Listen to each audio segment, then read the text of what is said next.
Hello friends, I am Dr. P.G. Chauhan, Assistant Professor, Sri Shivaji Law College, Parbhani. This is the last video on the public corporation. So in this video, we will see the liability of public corporation and the controlling over the public corporation. So the liability of public corporation, that the liability which is given under the Indian Constitution, means it can be imposed, even the liability under the contract and even tort also. But this public corporation will not have the crown privileges. Even they are liable to pay the taxes, and the liability is also imposed under the criminal law. Public corporations liability under the contract. So the public corporation is not a department of government. They have the separate existence than the government. So the public corporation itself can enter into the contract, and this public corporation are on this public corporation article 299 cannot be applied because they are not the government company. This public corporation can sue and be sued for the breach of contract. For filing any suit, section 80 of civil procedure do not apply over them. So the public corporation's liability under the tort. This public corporation, they have the separate legal entity. They had been created through the statute. Any act done in good faith by a servant or employees while discharging their duty, it gives the immunity to the public corporation. If the act is committed by its servant or employee, so the public corporation will be liable because the vicarious liability may be imposed over the public corporation though the act has been committed by the servant or the employee. Liability under the tort is imposed over the public corporation as this liability is imposed on any other person.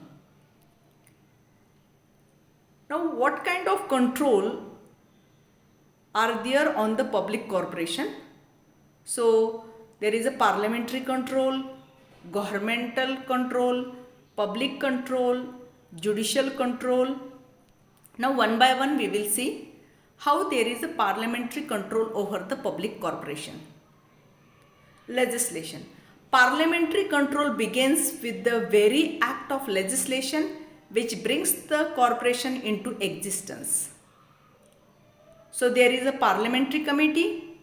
Parliament constituted the committee on a public undertaking in 1964. Prior to the establishment of the parliamentary committee, estimate committee and the public account committee were looking after the public undertaking affairs. It should be noted that the minister cannot be the member of this parliamentary committee.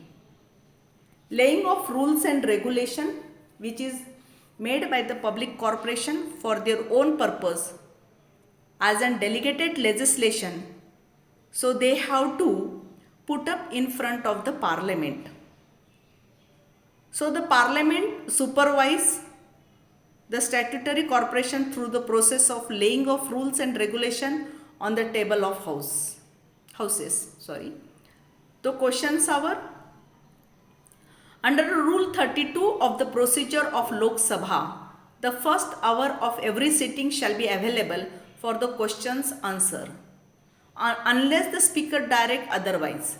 In this period, the member of parliament may question regarding the state of affair of any statutory corporation. There is a parliamentary debates, adjournment motion. So the motion provides the general form of discussion of a matter related to the public corporation. Then resolution discussion on the matter relating to public corporation may occur through the medium of resolution in the parliament. Now, how there is a government control over the public corporation? Because this public corporation is created by statute, by the Parent Act, financially they are dependent on the government. So if they fails to carry out the purpose for which the public corporation has been created, or if it fails to carry out the directives issued by the government, so they can be abolished or superseded or dissolved by the government.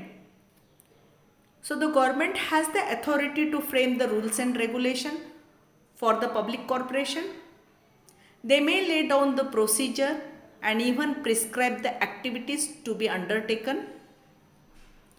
Governments stand empowered to appoint the chairman and the member of board of management and the managing directors over the public corporation. The government can remove from the office any member of the management from the public corporation. The government also control the fixation of prices of goods produced by the enterprises as well as the quantum and rate of payment for the service rendered. Even the government can institute the inquiry or investigation on working of public corporation. They cannot exceed the authority. I mean to say the public corporation cannot exceed the authority or abuse the power conferred on them. If any dispute arises between the central government and the corporation, the decision of the central government shall be final and binding over the public corporation. Usually, audit of account is done by the auditor appointed by the government. So, this way there is a government controlling over the public corporation. Now, we will see the controlling over the public corporation by the judiciary. So this public corporation is defined under Article 12 as a state in Indian Constitution. It is a private company or the public company. They can be sued under the breach of contract. They are answerable in the court whenever they are called. So against the public corporation, the action can be taken for the breach of contract or the tort committed by the public corporation. So they cannot claim crown privileges. Aggrieved person can file a suit under Article 226 and Article 32 against the public corporation. They can be sued for the tort committed by his servant or employees. Now, there is a controlling by the public. How they are controlled by the public? Public may influence through the different channel to control the public corporation. They are accountable to the people with whose fund they deal and to whose welfare they claim to cater. They are under the control of Consumer Protection Act 1986. Consumer Council is established under this Consumer Protection Act at the central and state level. The object of the council is to promote and protect the right of the consumer and control the public enterprise. In order to make a public undertaking directly responsive to the consumers, it is desirable that they must have some say in the affair of such bodies by nominating local authorities and other enters organization in the functioning of the particular corporation. Mass media is also one of the most important way to control the public corporation. So it not only reflect the public opinion but also create a public public opinion. Create a public opinion. It is a check on the functioning of public enterprises by exposing political or other interference, corruption, and inefficiency prevailing in the management and functioning of public corporation. I will refer the case law, that is Rajasthan State Electricity Board versus Mohan Lal. The question arose was whether the board was an authority and hence stayed within the meaning of Article 12. So Supreme Court says that yes, it comes under the definition or under the meaning of Article 12. Next case law, R.D. Sethi versus International Airport Authority of India. The court observed that to determine whether the legal entity was the state within the meaning of Article 12 of the Constitution. So even in this case law also, answer was yes. They come under the meaning of Article 12. Thank you friend. Here I have completed the third